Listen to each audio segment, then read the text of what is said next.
Happy day mga abangers! Kukuha kami ng fresh halaan o kagaykay ang tawag sa Ilonggo. Ay, tama na? Naisi?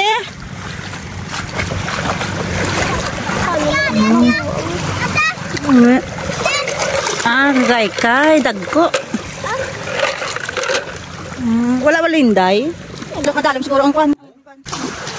Mabala niya, nagagtik lang na siya. Ba't siya ganyan lang na iya?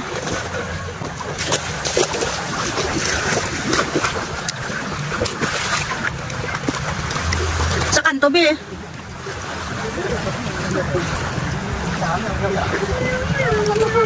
Miran?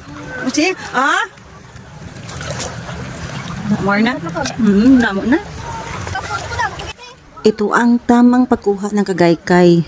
Nakakapagod maghanap pero sulit naman. Kapag madami na ang shell, pwede na itong lutuin. Masustansya ito kainin, ilaga lang sa luya o tanglad. Radyo yung tuwa. Nampang. Nadawa yung tuwa yan. Nampang sila yaw.